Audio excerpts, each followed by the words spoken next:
Hello, everyone, and welcome back to Freely Nourished, the podcast that empowers you to break the cycle of dieting by teaching you to nourish your body well. My name is Erin. I am a registered dietitian. I am your host, as well as the owner of New You Nutrition Counseling, which is an online nutrition counseling a nutrition counseling practice that focuses on body positivity, weight inclusivity, and healthy at every size. If you are interested in learning more about me or the practice, I will link my website as always in the notes below. Or if you're just really interested in what you're hearing, you want to hear more of it, definitely feel free to hit that subscribe button. I do new content each and every week. Now, as always, I'm always open to suggestions for things that you guys want to know more about, maybe even old podcasts that perhaps I was not clear on or left you with more questions than answers. Definitely let me know all of that. You can let me know in the comments. If you go to my website, you can send me an email. There's also a link to all of my social media platforms on there. So again, reach out to me any way that you feel comfortable, but I would love to hear what you guys are wanting to know more about and how I can best serve you. So, with that all said, today I've got a topic that is, it was actually a request from a current client. And I think it's something that I talk about with my clients very often, and that is kind of the mindset of weight loss. And like I said, we go through it very often. And I think it's kind of something that it's a really good opportunity. I'm really grateful that this client actually requested this because I think it gives me an opportunity in a more kind of expansive way to kind of speak more publicly about kind of a lot of these things that I do talk about one-on-one with my clients. And I know I just said that, I am a body positive, weight inclusive, healthy at every size dietitian, and I am. I will never, ever, ever tell a patient that they have to lose weight in order to improve their health. That said, if someone comes to me and their goal is to lose weight, I may or may not, depending on the person, on their size, on what their goals actually are, I may be willing to help them with that. So that said, of course, if they're normal weight, underweight, anything like that, I'm not going to promote weight loss in an unhealthy way. I don't want to lose my license, believe it or not. But that said, I think there's room to say, yes, you can be healthy at every size. And if your goal, for whatever reason, health or just your general walking around in the world, it's your body. If you would like for it to be smaller, I can help you do that. And I'm more than willing to do so. That said, if you don't want to, I will never push it on you. Right. And, a lot of what I preach is that, even if your goal is weight loss, even if you would like to reside in a smaller body than you presently have, and even if we are working together on that goal, I don't feel as though that directly conflicts with body positivity because I'm teaching you to love your body now, right? As it changes, you will continue to love it because the things that we love about our bodies a lot of times don't have anything to do with the size they are or how they look, or at least they shouldn't, right? Your body does a lot of other things for you other than being something to look at for somebody else. So I just want to be clear about that too, that yes, all of the body positivity, yes, you can be healthy at every size. However, if your goal is to lose weight, and for many of us it is, that's okay. And I will help you do that. And I think and a lot of patients come to me for exactly that.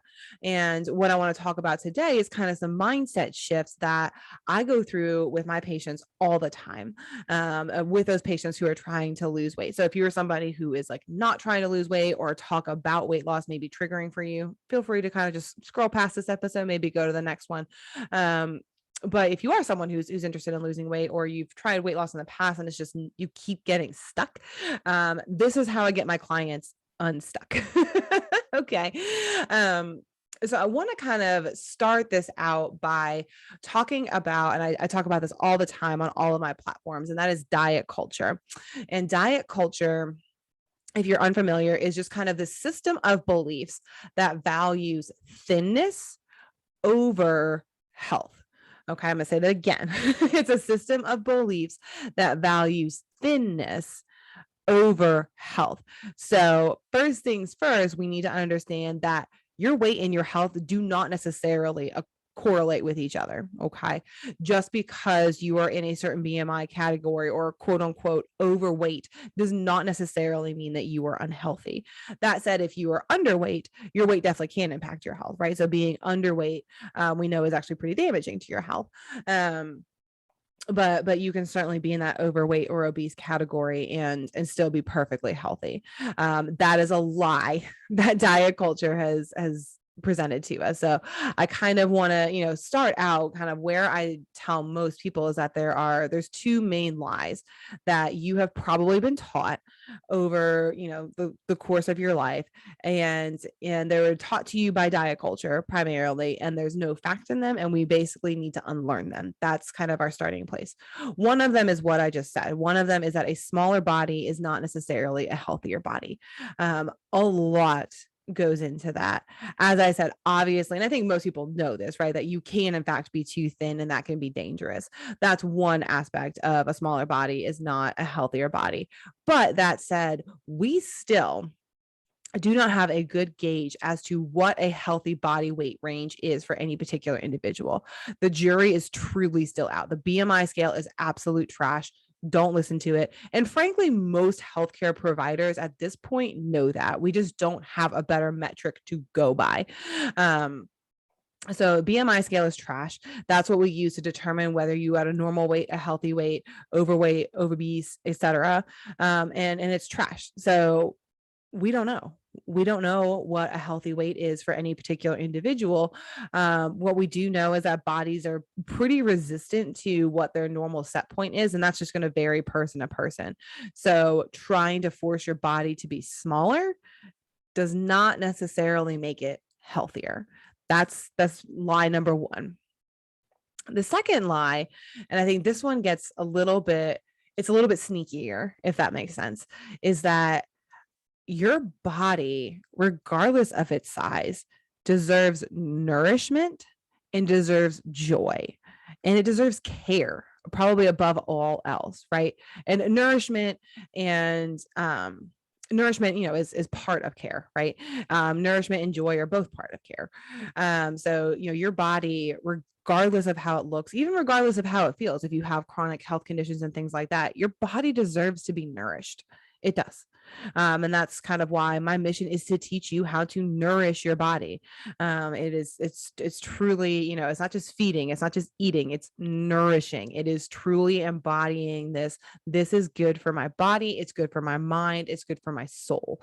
Food is, in my opinion, much more than just fuel for your body. It is much more than just macronutrients. It is much more than even just the taste or the enjoyment of it. It is celebratory. It brings people together. It builds community. Food has a very powerful impact on our lives, and to underestimate that and to kind of just say, well, it's just fuel, it doesn't really matter, you're taking away a ton of joy that frankly you deserve at any size. And even if your goal is to lose weight, you don't deserve to have that taken away just because you're trying to lose weight, right? That's silly. And you don't have to. So I think, those are kind of the two big lies. And they both stem from diet culture, right? This idea that thinner bodies are somehow better, not only healthier, but better, right? They're more aesthetically pleasing. They're more like they move through the world easier. They're treated with more respect. All of that is a lie, right? So kind of getting this idea in our head. And that takes a lot. Like, I know I just said it like it's the most obvious thing in the world, but as someone who has struggled with an eating disorder, believe me, I can tell you it takes a long time to really fully unpack that work. And I will pause here and say that if you feel like that is something that you truly struggle with, as a dietitian, I'm happy to kind of point you in the right direction. But honestly speaking, with like a mental health professional may also be really helpful for you. There is a link on my website to do a free discovery call with me. So that's just a quick 15-minute chat where we kind of sit down, you kind of tell me where you're stuck, and I tell you if I am the right person for you, or if I'm not, then I try to kind of help refer you out to another person. So again, and everybody has different practices, right? But that is a huge lie that most of us, especially women, but really anybody, has been told, and it takes a long time to really truly unpack it. So, don't let the fact that I just said it in a sentence make you think that like, oh, I should be able to just understand that. Like, no, my goal is to kind of get you thinking and like start the wheels turning, but like the real work is still yet to come. And how you go about accomplishing that work, you're probably not going to finish it in this YouTube episode, but hopefully it's giving you kind of a launching pad, so to speak. So, smaller bodies are not better, and every single body on this planet deserves nourishment, deserves love, deserves care. And I think those two go hand in hand, right? The idea that, well, if your body's not thin or it's not, socially considered, aesthetically pleasing or whatever, then it somehow is less, that it somehow is less deserving of food, less deserving of cute clothes, less deserving of movement, less deserving of being admired and appreciated for what it can do. It's none of those things. It is worthy of all of that. And more.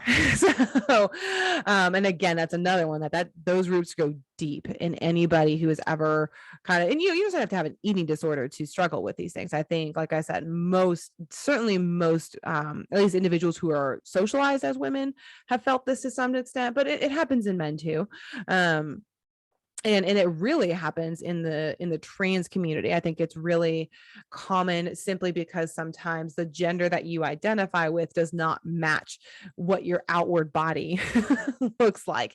And that creates kind of a level of body dysmorphia that I think very few people honestly can understand, even myself included, just because I'm a cis person. So I think, if you are somebody who's kind of noticing these things, please reach out. I will gladly, if I can help you, I will try to. If I am not the right person to help you, then I will certainly try to point you in the right direction. But these are hard things to kind of learn. So it's okay if it's kind of like, ooh, how do I unpack that? It's okay if you need somebody to help you unpack that with you. It's huge. So that said, if you're just kind of here along for the ride, be like, yeah, okay, I know that, Erin. Moving on, what can we do? Right. So how do we go about unpacking these truths? Like I said, a lot of times there's deep psychological roots, which frankly are not in my scope of practice to help you with. And that would gladly refer you to a mental health professional. But when it comes to your relationship with food, to an extent, your relationship with movement, that's where I shine, right? That's where I come in, and I can certainly help to kind of lift up the messages that you are hopefully getting from your other providers, in terms of helping you to unpack this, because I think, diet culture has just ruined us all. It has set us up for so much failure. And then that failure has made us feel so defeated. And, trying to understand that the problem is not us. The problem is, one, the societal values, and two, the way at which we're going about trying to achieve those societal values. So one, we're aiming at a target that really isn't there. And two, the method that we're trying to get there at warp speed, which is not at all successful. And that's really where I come in to kind of help my clients develop those mentalities and the strategies. Another thing that's really helpful for folks, and that's why I do these podcasts, that's why I have my social media platforms, is be conscious of the content you consume. That's kind of my step one for most people, is be aware of what you are taking in. We cannot help it that diet culture is everywhere, right? It is in commercials. It is in family reunions. It is in doctors' offices, unfortunately, sometimes. It is in books. It is in magazines. It is everywhere. Casual conversations that you overhear. It is everywhere, right? Unfortunately, you can't always control those factors, right? You can't always, if there are, family members that you need to like kind of sit down with and have, conversations around boundaries, that maybe is one thing you can do. You can't control the media. You can't control what people are going to say in an elevator, or conversations that you overhear at work or things like that. You can't control that. But what you can control is what you intentionally consume. So the books that you intentionally consume, the shows that you intentionally watch, the podcasts that you intentionally listen to, the social media platform, those social media influencers that you intentionally follow. You have every right, for any reason, to follow or unfollow anyone you like on social media, even if they're close friends. If their information is triggering to you, get rid of it. Don't consume it. It is your phone on a device that you paid for, on a plan that you are paying for, or Wi-Fi that you are paying for, or whatever. It is your money and your time. You can spend it on what you fucking want to. You do not owe it to anyone to waste your time or spend your time consuming their content. And that goes for my content too, right? Like you heard me say at the very beginning of this podcast, if you are someone who hearing about weight loss is triggering, don't listen to this. That's perfectly fine. I'm not offended. I can completely understand why there might be people who would not want to hear that information. No harm, no foul. I'm putting it out there for the people that do. But if somebody unsubscribes from my channel or somebody just doesn't choose to listen to this particular podcast for that reason, that's their right. It's their time. It's their internet. Do it. That's fine. When it comes to, and I have a lot of people who kind of feel like, oh, I always feel like I want to like correct people. It's a slippery slope, right? Like definitely, like I said, if there are friends and family members that you are around frequently that, make comments or, are always talking about their latest diet and things like that, close relationships, I think it warrants it that, if you want to spend time, or one answer is like, you just don't spend time around that person. But if it's someone that you want to spend time around, I think you're within your rights in that relationship to say, hey, I would like to, maybe not focus on this so much when we spend time together, or I'm really kind of, doing this thing of trying to unpack diet culture right now. And I would appreciate it if like, it's your body, you do what you want in your weight loss goals, but like, I would just appreciate it if that wasn't part of our conversations, right? You are allowed to set boundaries. Same goes for coworkers or anything like that. Be like, look, I understand that like you're doing keto and that's part of your life right now. And like, that's great. But like, for me, that is damaging. And I would prefer if you did not speak about it in my space, right? We're not there yet as a society, but it's kind of like the same thing as, making like racist comments or, slurs or things like that. Like people don't do that in other people's presence. I mean, they shouldn't be doing it at all, but like if they do, they don't do it at work, right? Weight bias is kind of the last bias that is kind of slowly fading from reality, but it's been so socially accepted for so long that I think, and diet culture is just so pervasive that basically we've kind of come to the idea that this is normal, that it's normal to comment on other people's bodies, that it's normal for everybody to assume that you want to lose weight. And it's normal to, talking about restrictive diets, all of that is normal. It's not, and it shouldn't be talked about publicly, but it is. So again, it's just kind of one of those, like people kind of tend to stay away from things like religion and politics and stuff like that at work, just because everybody feels differently about it and you don't want to upset someone else by expressing your own views. Diet culture is the same way, right? So if, regardless of what size your body lives in, I've had to have it, working as a dietitian, it's not been much of an issue, right? most people I work around are pretty like,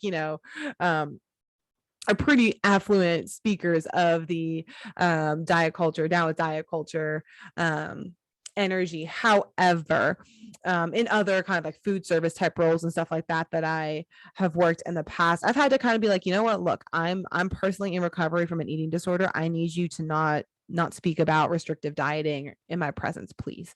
And it's a matter of creating a safe and healthy work environment for everybody. That includes your mental health. So you definitely have rights to set boundaries. That said, it can be a slippery slope. Sometimes I think we all have, not to pinpoint grandparents, but I think we all have grandparents that they kind of just get away with saying whatever they want because nobody wants to bother putting up the fight to make them not. And is that right? I don't know. To be honest, in my personal experience, it's kind of one of those like, it's just not worth it. It doesn't upset me enough to be worth it. And if it does, for me, the better option is always just to kind of remove myself rather than try to correct. And there are going to be some people who are just like that, regardless of your closeness to them or not. They just may not be receptive to it. And that is unfortunate. And it hurts when it happens. It really does, because it's invalidating. It makes it feel like your opinion is either wrong or it doesn't matter to that person. which frankly, the latter is probably true. It probably doesn't matter to them, which is unfortunate when you care about somebody. But at the end of the day, you owe it to yourself to prioritize you and your health over whatever that person thinks. And sometimes you're just going to disagree, and that's that. And it's sad, but you kind of have to just let it be what it is and move on. There are other, times where it's, like, for example, if it's a conversation you overhear on the train or something like that, it's just kind of like, you don't need to go up to, you can, if you want to, like, by all means, but like, it may not be the best use of your personal emotional energy to go up to those people and try to correct every time you see it, just because it's just not always fruitful, and it's exhausting, frankly. But definitely set some boundaries, and be intentional about the content that you can be intentional about. So things like movies, podcasts, TV shows, etc. If you want book recommendations, let me know in the comments. Also podcast and social media recommendations, I can type them all out in the comments if you would like. I go through those things kind of pretty frequently on my social media platforms as well. So that's number one, is be intentional about the content that you're consuming. When you're unlearning something this big, you need support of some sort. That can be the content you're consuming, but it can also be a professional support, such as myself, such as a mental health provider, a doctor who believes in healthy at every size, those kinds of things. Another thing to think about when we think about weight loss, I hate even terming it weight loss because when most people want to lose weight, we are measuring it on a scale, right? So we are looking at your weight, but what they really mean is that they want to lose fat. And I think that they are so often considered to be one and the same, and truly they are not. Weight, your total weight consists of your fat mass, your muscle mass, and then your other fat-free masses, which are things like bones, organs, etc. Now, when we want to lose weight, what we want to lose is the fat, right? We want to keep our bones and organs, obviously, and we definitely want to maintain our muscle mass as well. So what we want to lose is the extra fat, right? But most scales do not measure weight in pounds of fat. They measure pounds, right? How many pounds have you gained or lost over the last week? So in essence, we're setting ourselves up for failure right from the start, right? Because we're not really accurately capturing what we want to lose. What we want to lose is the fat, but we don't really have a good way of doing that. Certainly most, at some facilities, maybe we do, but at, most people weighing themselves at home don't have access to that and aren't, we're not even measuring the right output, if that makes sense. So I want to just kind of, be sure we point that out, that fat loss is what we're after. If we are trying to lose weight, even though you may be monitoring your progress on the scale.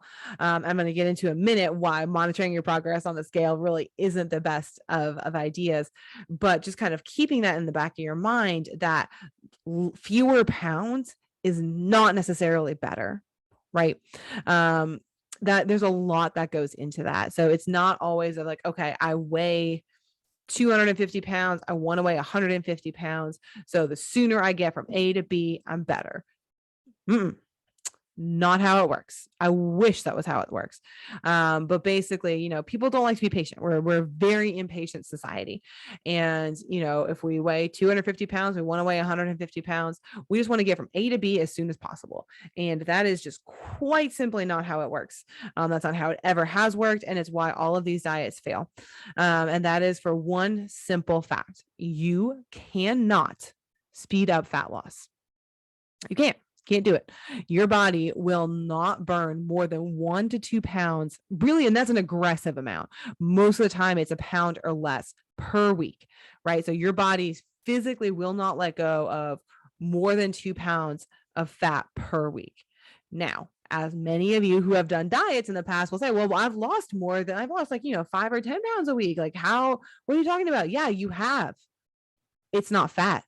It's muscle and it's water, but it's not all fat. There's a pound of it somewhere in there that's probably fat, but the rest is all muscle and it's all water. So I think, when we think about it, it kind of gets us back into this mindset of, this is going to be a marathon, not a sprint, right? So when you think of, a person who weighs 250 pounds, wants to weigh 150 pounds, that is a 100-pound difference. That is going to take you roughly 100 weeks or more to accomplish, right? So, and that's, like I said, 2 pounds is gracious. You're not going to lose 2 pounds a week for 50 weeks and be done in a year. That just doesn't happen that way. It's going to be about 1 pound a week.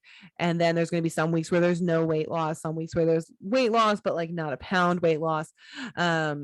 So, I mean, it's going to take you upwards of 2 years to lose that weight if you do it correctly. That is a fact that people do not love to hear. Okay. And I know that even outside of diets, like bariatric surgery and things like that, people will lose weight very quickly. Same principle applies. They're not losing just fat, they're losing a lot of muscle too. Depending on the bariatric surgery that you may have had, that can lead to a lot of nutrient deficiencies, and they have very robust vitamin supplements and things like that to help you kind of maintain your muscle mass as best possible, but it's still hard. And a lot of times I see a lot of like, post-bariatric patients that while they are in that weight loss phase, they get very kind of what people call like skinny fat and things like that. Like their weight is falling off, and, they may have loose skin and things like that, but, their body is smaller, but it's squishy, if that makes sense, because proportionally their composition has shifted. They're no longer, 70% muscle and 30% fat. They're much more, 50-50 or something like that.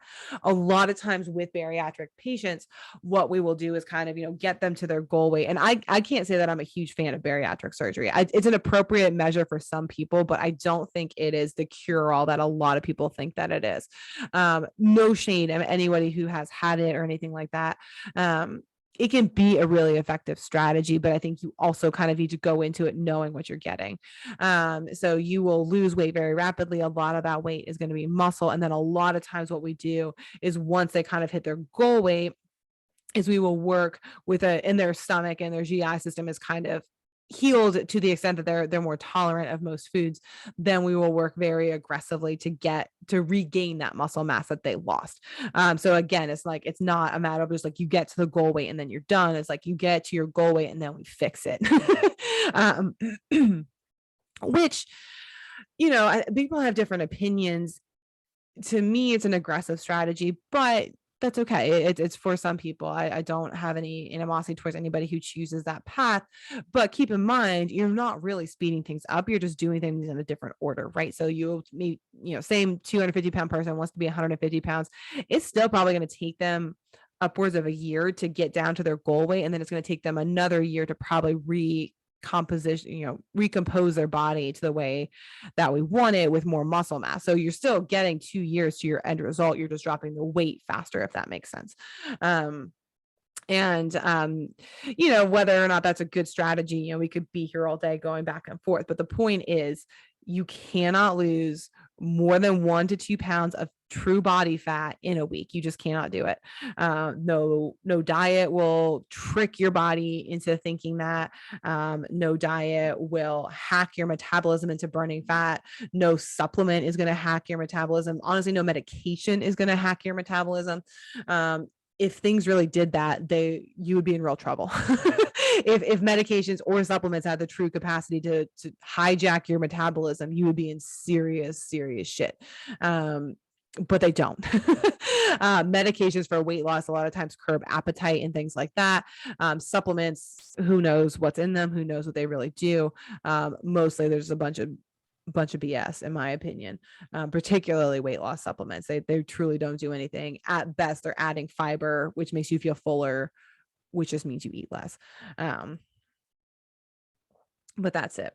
So fat loss is what we're really aiming for, not weight loss.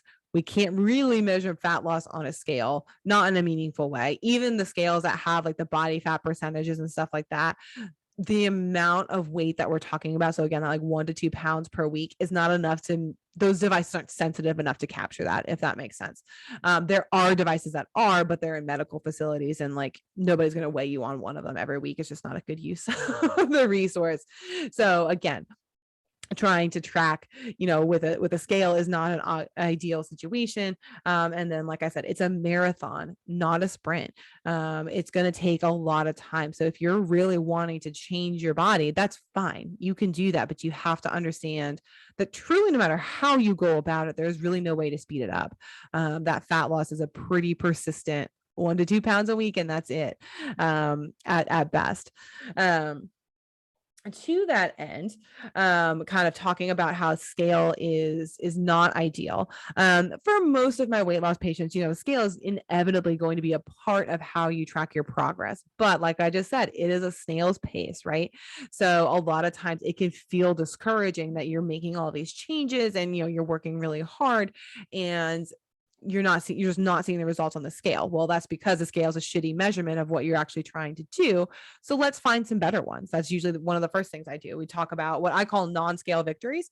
So that can be a lot of things. It can be, for a lot of people, it's how their clothes fit.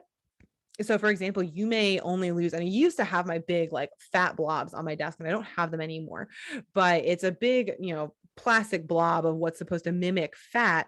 And it's a kind of, it's about this big. It's probably about the size of a football, maybe a little bit larger.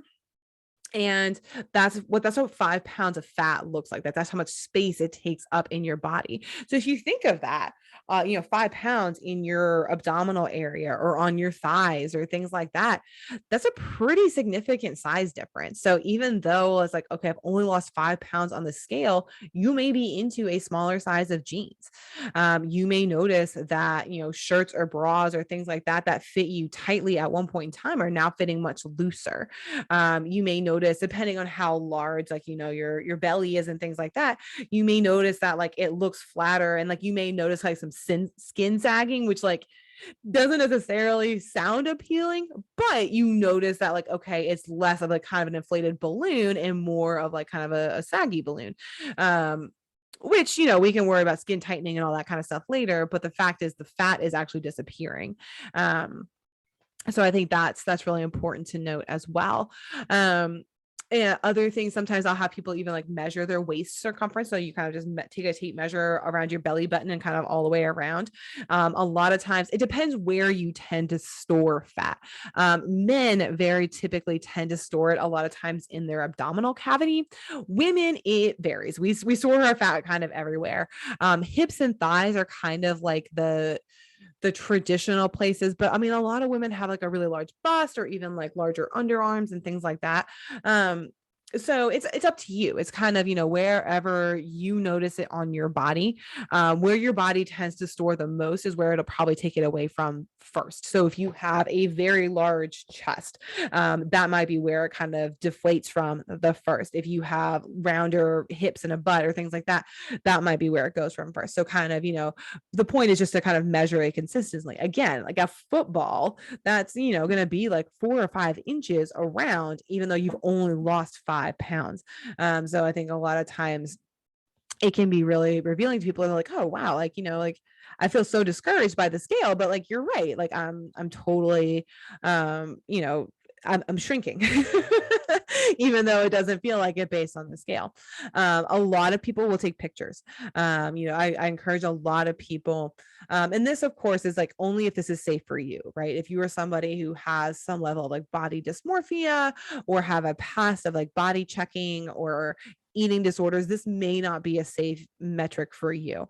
Tape measuring may not be a safe metric for you either. But if looking at pictures of yourself is going to set you up to kind of scrutinize, then maybe that's not the strategy for you. But a lot of people will kind of just take a picture of themselves, either like every week or once a month or something like that. And, they'll get 6 months down the road and you're like, I just don't feel like I'm doing any different. Like, I know I've lost like 20 pounds, but like, my clothes aren't fitting that different and things like that. And then they look in the mirror and they look back at pictures and they're like, oh, like my face is a lot thinner. Like my, like I can just tell like my whole body looks like a different size, things like that. So sometimes, just kind of documenting your progress can be really helpful. Other things, is going to be focusing on what you can do, right? Like if you are, if you carry a lot of weight in your abdominal cavity and that kind of gets in the way of your breathing, you can only walk certain distances and things like that. Well, if you're able to walk farther or stand up for longer, or even, if you're active already, if you're able to be more active. I had a patient once that told me that she was able to bend over and touch her toes because her belly wasn't in the way. And that was like the first time in like 10 years that she'd been able to do that. Small things, right? It seems super small, but kind of noticing those types of changes. Other changes like, are you sleeping better? Do you have more energy? All of those are positive changes. There's signs that your metabolism is headed in the right direction. Even if the weight itself is not particularly dropping. So I always focus on like non-scale victories.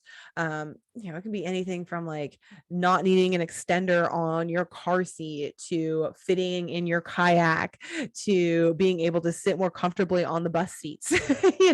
All of those things are signs that your body is shrinking. So, and like I said, I guess it's not a good thing, but part of the silver lining, I guess, of living in a world so laced with diet culture is that it's everywhere. So the more you are conforming to a smaller body, you're going to notice it in public. So that's number 2, or sorry, number 3. Number 4 is, and this is probably, if you learn nothing else from today's talk, commit this one to memory. It is this idea of progress over perfection. There's no one right way to eat. There's no one way to lose weight. And even if there's a way that works for you 80% of the time, it's not going to work all of the time. There's going to be times when your plan fails. That is okay. Keep going. Just keep going. Don't get down on yourself.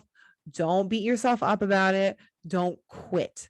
That is the biggest thing I see people do, is that if they cannot execute a plan 100% properly, if they are not meeting the weight loss goals that they have set for themselves, whether those goals are appropriate or not, if, they are, we work on strategies in terms of improving their nutrition and they just can't follow the steps that I've laid out for them, they want to give up. Don't give up. Don't do it. Don't do it, because if you have an off day, an off week, even an off month, if you think of the grand scheme of things, okay, we take that same 250-pound person, it's going to take them 2 years to get down to 150. That was where they want to be. That one day doesn't mean shit. It's one day out of whatever 2 times 365 is over 700, 800 days, right? 820. There we go. It doesn't matter. That one day does not matter. A week, for that matter, doesn't matter. Even a month doesn't matter. What matters is the rest of it, right? So you take 24 months, you're off for maybe one of them. Okay, great. You still got 23 that you did perfectly fine. What makes people fail is giving up. That is the number one thing that makes people fail. So if you are somebody who is just so inclined that if you can't do it perfectly, if you can't follow your diet plan perfectly, if you can't follow your workout plan perfectly, and then, you're not seeing this progress on the weight, or you're not seeing this, progress on the scale that you're hoping to, and then you give up, you got to check that shit at the door. You got to check it, because that is what's going to set you up for failure. That is what's going to make you either not lose weight, gain the weight back, etc. Not the one day or whatever, one meal, what have you, that was off kilter for you. It's the giving up. That's what gets people. So what I always tell my clients is, let's focus on progress over perfection, right? It does not have to be perfect. Just focus on doing the best you can in that moment. And if in that moment that means, we're eating McDonald's and binging a pint of ice cream, okay, fine. That was that moment. Let it go. Let it go. Get up the next day. Do not beat yourself up over it. Do not come down on yourself. It's just, that was that day. Today's a new one. Keep going.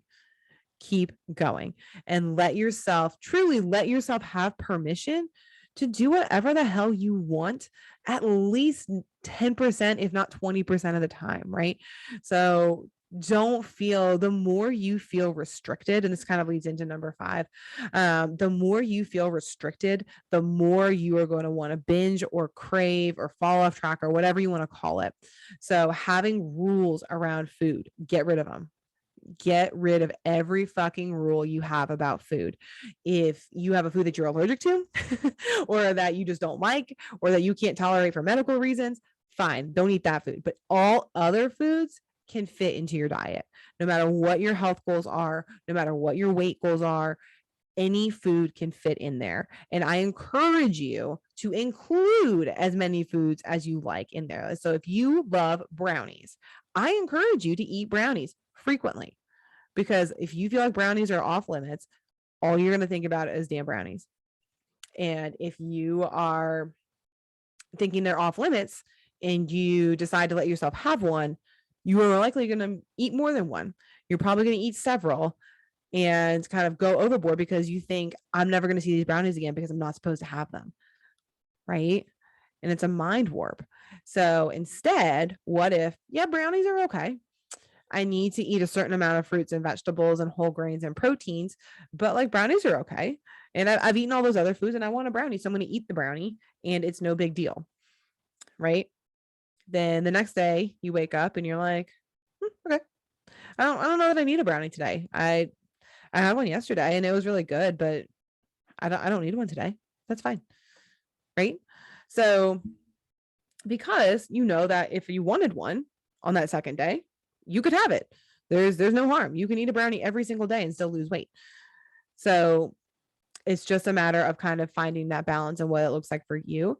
But keeping in mind that all foods can absolutely fit into your diet and be healthful so long as, you know, they're safe for you to eat. But the more you tend to restrict yourself, the more you are going to crave those foods. And the more you crave those foods, the more likely you are to binge on those foods. And then when you binge on those foods, we go back to point number 4, right? Where it's, oh my gosh, I've completely undone this whole thing. I'm just going to quit. Right. And then the cycle just starts all over. Right. So we want to undo it. And then kind of touching on that, and then kind of, I guess, sub 0.5 sub A or maybe 0.6. I don't know, whatever, however we want to do it.